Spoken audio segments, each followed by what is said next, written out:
Welcome to Work Liberated. This is the podcast you want to listen to if the workplace being the kind of place people want to be part of is important to you. If you know something in the world of work is off and you want to improve it. If you're leading people through change and you know that the environment at work is just as important as the work you're doing. If being a leader who inspires people is important to you, you will want to listen or watch Work Liberated. Welcome to Work Liberated. Today's guest is Amadea Sanchez, who comes to us as a soon-to-be recent graduate with a master's in leadership from Purdue in Indiana. Awesome. And she's coming from the perspective of an emerging leader and also being an employee for the last 10 years in the financial services industry. So again, this podcast is about work liberated, finding and leading an organization where people can be fully self-expressed, experience agency, autonomy, freedom, empowerment, and do the kind of work they love doing. And so, Amadea, why did you decide to go back to school? You're certainly not old, but you're not 20. So why did you decide to go back to school after a decade and a half of being in the working world? Well, hi, Maji. It's so good to be here with you. As you mentioned, I've been in the financial sector for about 15 years now. And, I've lived in Silicon Valley and Santa Cruz County, graduated with a master's will be graduating with a master's in organizational leadership. And it really, for me, it was just going through a lot of challenges that I couldn't really overcome. And I didn't know what I was doing wrong. I felt like I was a little marginalized. I felt like being in an industry that is so heavily, male, it's really kind of dominant in that way. I needed some help. And so I started looking at how can I have more of a voice with my leaders? How do I, when I kind of have instincts that something's wrong, how do I build my own empowerment? How do I get more knowledge in order to be able to, describe what I'm going through to my leaders? So hold on a second. So what I'm hearing is that here you were, and you've been at the same company for a decade. 15 years. Yeah. 15 years in a producer role. So sales, so you're generating revenue, you're an individual contributor, and you felt like you didn't say being held back. You said you felt like you were not holding yourself back, but there was something in the way for you. And so you took it upon yourself to go back to school. So I want you just to look at that camera right there and share what the moment in time was that you kind of looked in the mirror and said, if this is to be, it's up to me, which is interesting because it's the last woman I interviewed for the podcast before is an executive and said the same thing to herself. So what was your moment that you said, I got to do something to help myself here? It was during the pandemic. And I think a lot of people were feeling that they needed a change. I was feeling like I wanted to quit my job. I knew others were feeling lonely. There was a lack of,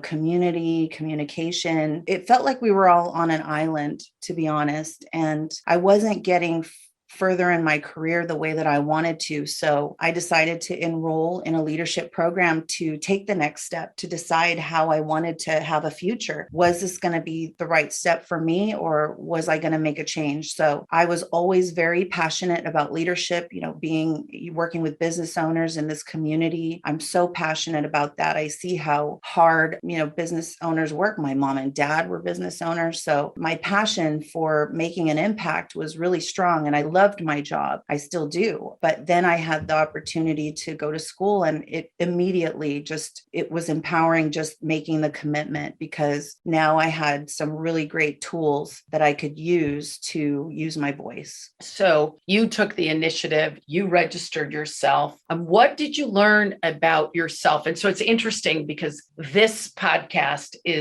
this episode sounds like it's going to be more around personal empowerment, personal responsibility, but maybe not. Maybe it'll go somewhere else. But what did you first learn? How were you holding yourself back? Well, you don't know what you don't know. And I wasn't using my voice. So when I became empowered, when I enrolled, when I committed, people were immediately, there's this there's a lot of different ways we can empower ourselves, and knowledge is one of them. So as soon as I did that, I noticed that people around me were respectful immediately. I noticed that I believed in myself and my own voice. I noticed that I started sharing my learnings and I saw changes around me. So you just suddenly noticed that, like you were just more self-aware, or you were more definitive in your communication? The tools that we were learning in the program were the building blocks of culture. And what I realized is that we had, and a lot of companies have a flat culture. And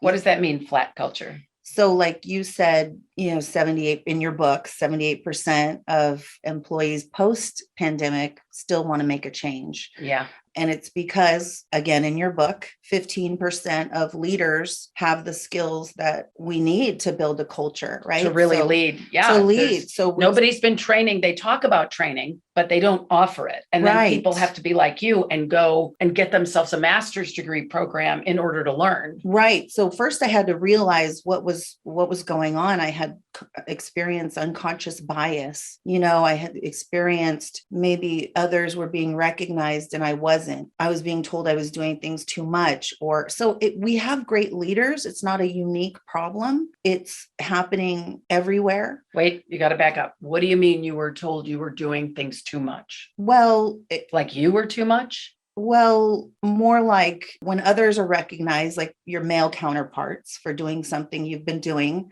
for 6 months to a year and never getting recognition, then asking why. And it's because you do it too much. So it's just little idiosyncrasies. And I think it's really based on the communication.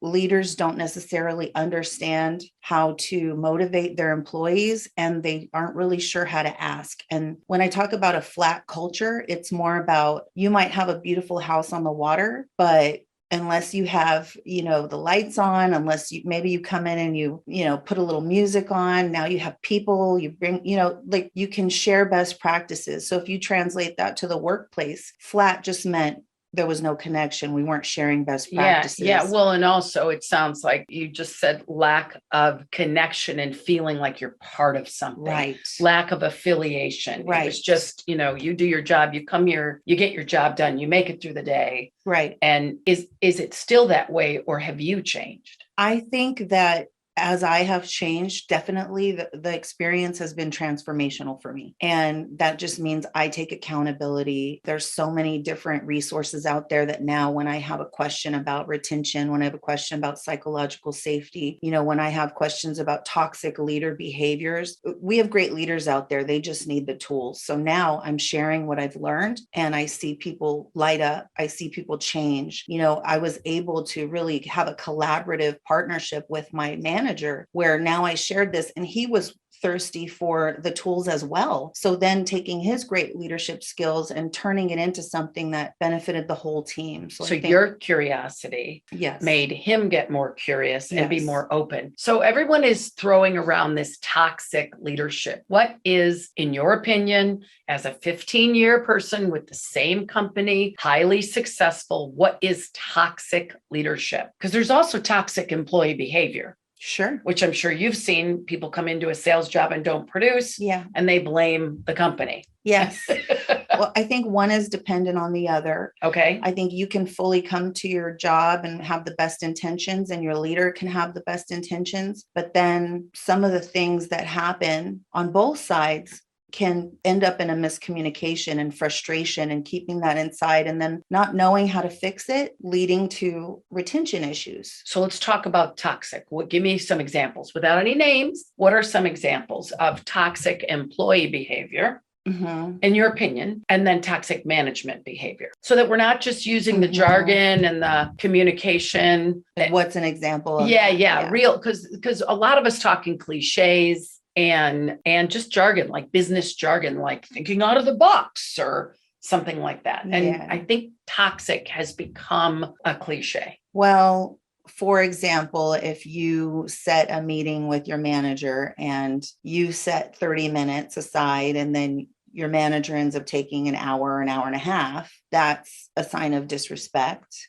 And that because the manager was late or because you went over because you talked too much? Well, because you're both not respecting that time. Okay, good. Or one of you didn't. So I can be that way on my part, and so can the leader. So it's like we have to respect each other's boundaries, because then specific times that could end up really stressing out the leader or the employee. So you respect each other. And then you communicate. If someone makes a mistake, a lot of times people don't go back and have the conversation like, hey, boss, I just wanted, when they say, what do you need? And that's my fault for not saying what I need. But it's also something that the leader can control, because you can build activities in to build trust with your employees and as a manager. So if there's something wrong, a lot of times I think it boils down to trust. If you built more trust, you could say now safely, right? There's that silence factor. Safely, you could say, hey, boss, last week this was a little stressful. Or he could say, hey, Madia, we have this or we have that needs to get done by this day or time. Can you help me? Yeah, it sounds like it's safety, but even before safety is baseline trust. And even before baseline trust, it's communication. If you're not going to be able to get something done, then respect is communicating proactively to the boss. I told you I'd get this done. I'm not going to be able to get it done. And then what the boss can do is build in proactive follow through. Right. Hey, how you doing on that project? Are we going to get it on time? But what it sounds like you're saying, and correct me if I'm wrong, is it's a two-way of both people being 100% responsible for a healthy relationship. Absolutely. It's not just the boss and it's not just the person. So you learned about yourself that maybe you were not being as communicative, or that were you taking things personally? Or you said unconscious bias, and I didn't understand what you were unconsciously biased to. Everyone is unconsciously biased. So I was unconscious that I'm not speaking of my unconscious bias. Well, because I really wasn't able to define the term before I went to school. I didn't really understand what it was about. And when I understood and can identify when unconscious bias was happening, I recognized it in myself. I recognized it in others. So what is unconscious bias? Well, for example, it's the way that we put people kind of in a quick box to be able to understand, if they're a threat, if, we kind of sum them up when we don't know what we don't know. So we might have a feeling about this person because there's fear or whatever our body does to help defend that. But we have to be aware of it so we can move past that feeling and really look at people for who they are and what they have to offer. Yeah. So it happens with women, it happens with minorities, it happens with everybody. Yeah, it sounds like it happens in every area of life. There's a great book. They don't call it unconscious bias. It's called Leadership and Self-Deception. And it's about putting people in the box. So, Amadea is coming over for this interview and it's 15, it's quarter of, and she's not here. And I'm going, where is Amadea? Where is Amadea? So I haven't even given her a chance to be late. This didn't happen actually, but I was wondering, but I didn't go in and start texting. But the thought could have been, had you been a person who'd been late with me before, I would be like, is she going to be late? Am I going to be worried about it? So it's like something happens and maybe something doesn't even happen. She's just a woman, or she's just Latino, or she's Italian and talks a lot with her hands, or a man. And we have an already always preconceived notion, and we put them in the box and we don't ever give them a chance to get out of the box. And it's a great book, Leadership and Self-Deception. It was required reading for my leadership 1 year long immersion program, not that I led, that I took. So you had some unconscious bias about yourself at all? Was there anything anywhere? Yeah, something that I did maybe was, I realized that in a position where I'm making sales calls, I was calling business owners and I'd see a husband and wife maybe, and I'd immediately speak, I'd ask for the husband. This is something I picked up on years ago, but that's an example of an unconscious bias. It's conditioning. Well, right. And then the woman might be the one who's actually running everything, which I've found to be true many times. So you have to realize it, check yourself, move forward and be better. So you've uncovered your own unconscious bias. How though, when you uncovered a boss's, so this is really good for managing up, how would you tell a boss, because they're your authority figure. Hey, buddy, you got an unconscious bias and you're treating me differently because I'm a woman or I'm a Latina. How would you say that, or would you not even say it? Or what have you experienced with that, if you feel safe to say? I did have that conversation and it was scary. But one of the things I told you that I got was that self-efficacy, right?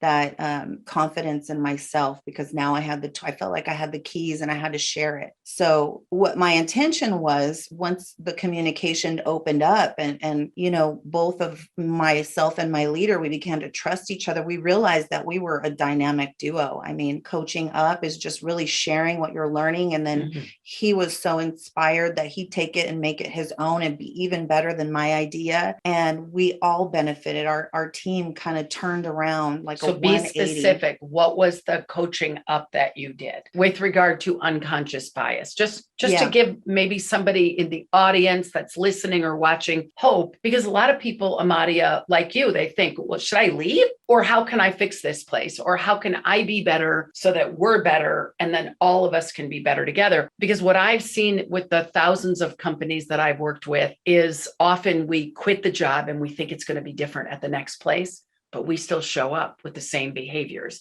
And so we have the same behaviors at every company and we think it's our bosses, but there's always a different boss who's a lot like the last boss. Do you want to ignite your power? Are you a woman in leadership who's tired of the struggle, of the exhaustion? Check out Ignite Your Power, Women's Leadership Retreat. Click the link below and learn more. There's always a different boss, but I think face-to-face works well for me. So we had a visit and I took the opportunity to have a discussion about a way that I felt I was wounded or, hurt. You really said that? Like, you hurt me? Yeah. I think when in doubt, a heart-to-heart is a great way to go. Okay, so there you are, you're with your boss and you say something to the order of, when you did this, I got hurt. Yeah, I said, when we had an instance where, I felt like he wasn't respecting me, then I had to say, I felt like this was unconscious. And you didn't do it on purpose. We all have it. But here's where we could work on this. And response was, what do you mean by unconscious bias? And there's so much of that. I had a leader at another company. This isn't just unique to one company. This is everywhere. That's why everybody is really wants to learn more about the leadership piece, because it's so empowering. We're all ready for, the same kind of respect and the same kind of boundaries we have at home. We want that in the workplace. Yes. And on both sides. And we have to take accountability and we have to share. We have to open up channels of communication, build that trust. And it was the work that I did to get me to being able to have that conversation and saying, it's microaggressions. Well, what's a microaggression? And then we talked about how did he not get defensive? So there must have been something that you did or said that had him not get defensive, because it sounds like he was curious with you, but not defensive. Was he defensive? No, because we had worked on building trust. I started telling him, hey, I'm feeling like a little lonely on the team. Do you mind if I call and check in on others? And then, he was all for that, because I cared about myself. I cared about him. I cared about the team. I'd come back with feedback. I'd say, this person is usually jovial and she's saying she's depressed and she doesn't know why. And, can we have a Zoom happy hour? Can we have a morning coffee where we connect virtually? Okay. So Amadea, excuse me, here's what I hear you did. You weren't just complaining. You were contributing. Right. You were offering solutions to the disengagement, disconnection challenge. Right. So it wasn't just like you were going there and saying, you have unconscious bias. You're not being fair to me. You were being vulnerable. You were talking about how you felt. Right. And you were talking about ideas of how to bring people together, which one of the 4 components of a healthy culture is people need to feel connected. People really need to feel on a human side that there is a connection on the team and that people care about each other. Absolutely. Good. And we were having these team meetings, but people were afraid to contribute. You can't see each other's faces. It was just kind of on a phone call. And through my learnings, I had done this research about how people need to trust one another. And to do that, you have to do things like icebreakers or feel psychologically safe on camera. You got to get to know each other's skills. And then it becomes a more rich, less flat culture. Mm. Now you have friends, you know what they do. They own other businesses. They do something besides, working for that institution, and you feel fulfilled. You have connections. You want to come to work. Yeah. The humanistic side. Right. So when you say flat, what you're really meaning is like superficial, like it's all just, let's just get some work done. And what you want and what you're saying that you're contributing to is this, not just this humanistic connection and affiliation, but we're part of something and we're part of something together. So good. So we've talked about trust. We've talked about communication. We've talked about unconscious bias. We've talked about authenticity and courage and managing up, or you called it coaching up. We've talked about personal accountability and respect. What else would you say is important as a individual contributor wanting to take responsibility for your experience at work? So we've talked about personal responsibility. We've talked about respect. We've talked about coaching up. We've talked about trust, about building trust, rapport, and authenticity, if I didn't say that already. Is there anything else that's really made a difference for you in being this individual contributor who's also taking responsibility for your experience of work and the quality of life at work? I think that communication is a big one, and it could be as simple as you asking your leader how they're doing, what they need help with. I think it's also the leader taking that time to build rapport with their investment, right? You're an employee, your culture is going to be what you and your boss make it. And that can be great. It could be fulfilling. When I have a good relationship with my leader and I have good communication and there's trust and you have to spend time working on that, then I was able to kind of bloom in my career.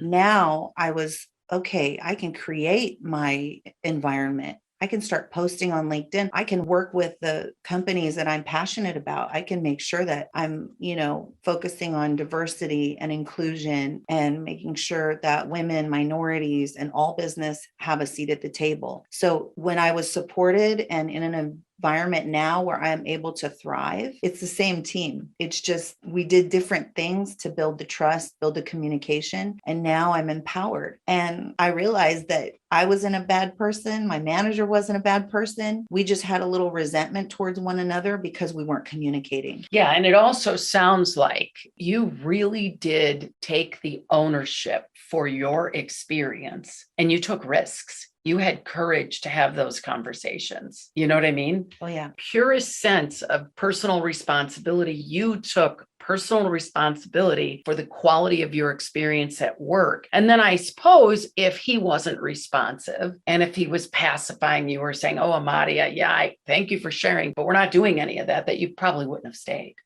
That's correct. I was already kind of evaluating my other options. I had been, tapped by other companies, by other leaders within the company. I had been kicking around my own business but it made me so happy to have, I think leaders want and crave the tools.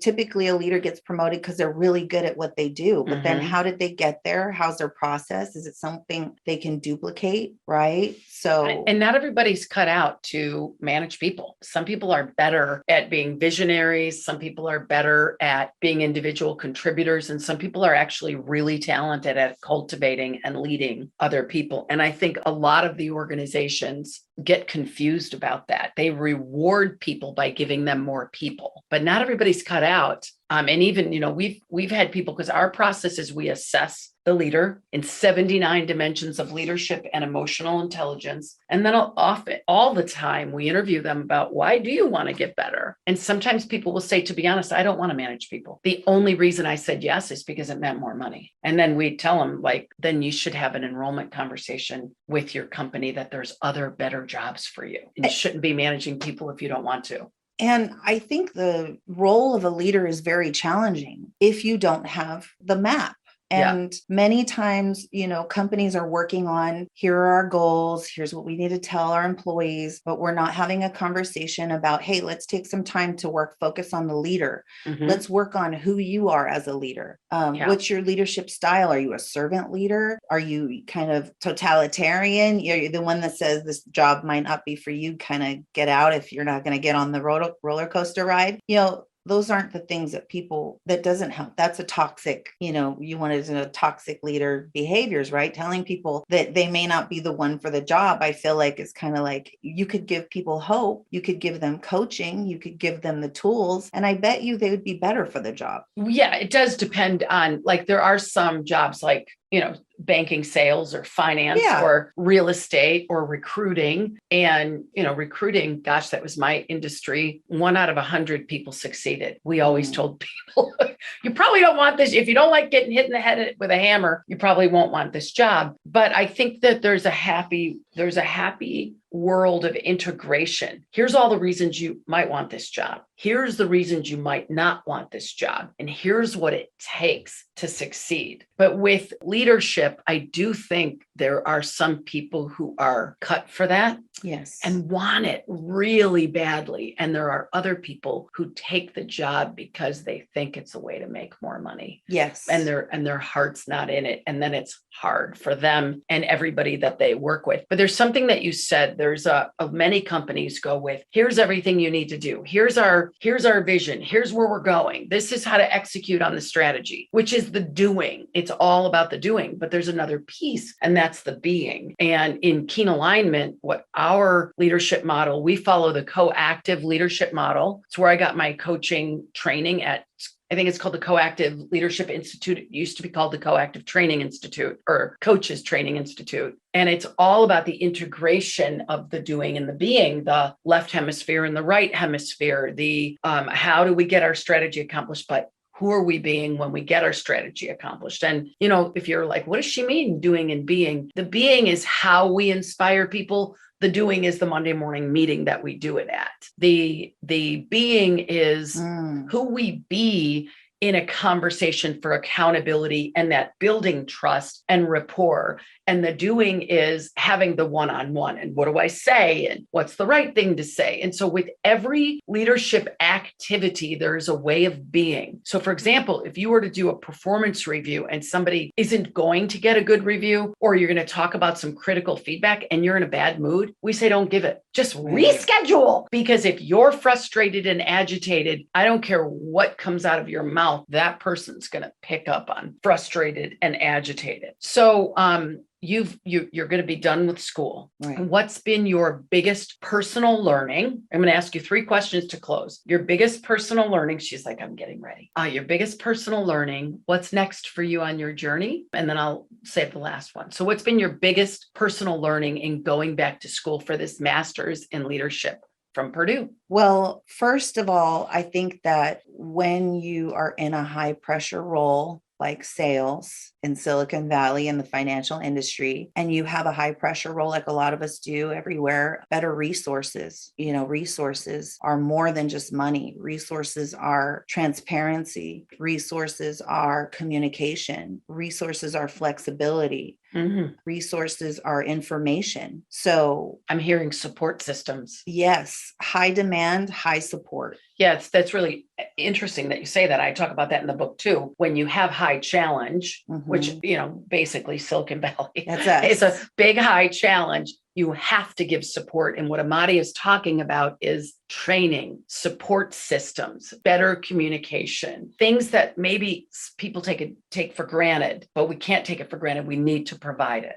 Those are the building blocks of culture. Pay equity. If somebody's outperforming and they're not getting the same basic pay as their counterpart, it's not something that's hidden anymore. Right. And it could really erode, the culture. So and trust and trust and inclusion and everything. Yeah. And that's how you lose people. So if, the old way, the group think, the way that people always kind of do it and have done it. Like as leaders and as employees, we need to challenge each other. And you don't want to lose your great employees, the good talent. It's too hard to find that knowledge that they've gained over the years. They're valuable. They're inspiring your team. You're inspiring one another. So that was a big learning for me. I just see that as, we have more resources than we think. Yeah. Well, and you're talking about we have our own internal resources and we can ask for what we want. Right. And we can communicate. What's next for you in education or career? What do you see as your path? And I understand you're currently employed, but you're not saying you're leaving, but no. What is next for you? Education or career? Yeah. Or both? That's a great question. I've been thinking about it a lot as, I'm going to be graduating in June. And for me, I think one of my professors kind of said towards the end of the capstone class, like, you guys are graduating as scientists. You've spent 2 years researching society, organizations, what helps motivate people. You've got a lot of keys. I've designed programs for coaching and mentoring. I've designed programs for leadership, where managers have those things. They learn the communication, they learn their own, leadership skills. They put more effort into feeding the heart, right? Rewards, team building. That's gone away, I think, a lot because of the virtual environment. But for me, and everybody's in survival mode. They don't think the people side is as important as it is. And it is. It's super important. And you will read case after case after case. The high performers that aren't, keeping up with the culture, they're going to get left behind. And the answer is impacting culture. It's that side that's missing. So for me, I just want to find a way to share it. Uniquely, I love finance. I love working with business owners. I'm so fortunate to work in the Bay Area. And everyone I talk to, an opportunity comes up. People are just light on fire when you talk about, how you want to be treated on the job, how you want to treat yourself. What are the tools you can do to empower yourself? And what are the conversations that you can have with your boss and feel safe and comfortable? Have you thought about going to get a certification in coaching? I have actually decided I was going to start my own corporation and look into consulting. You had some really great, one of the things I loved about meeting you is that you were so inspiring. And I love, when other women can lift up other women, and you were like, hey, you should do a vlog or a blog. And I'm sharing by word of mouth. And one of the great parts about my job is I meet leaders in the community and business owners all the time. And so I think that what's nice about having a culture that you love at work, which I can say now, is that you can do both. You can have multiple streams of income. Yep, you can. You can talk about leadership on LinkedIn. You can talk about it at every event that you go to. Yes, you can. As soon as you say, where do you work? How do you like working there? I mean, people always have a story. Yeah. And sometimes it's great. And I love learning from that. And then sometimes there's challenges, and people have the right gist. They just don't have confidence in themselves because they don't know what they don't know. But what's wonderful about studying leadership is that I know there's good stuff, and I want to share it. I want to help people. Great. Yeah. Well, best of success to you. Thank you. If you decide to get your coaching certification, go over to CTI. Okay. I know your company, and they pay for people. I've met many, many people from that company that they sponsored them to get their coaching certification. Thank you. All right. Well, thank you, Amadea. Bye, everybody, and work liberated. Thank you for watching another episode of Work Liberated. If you enjoyed today's episode, please share it with your friends, put a comment in the comment section, and like it. Thank you so much, and we'll look forward to seeing you next time.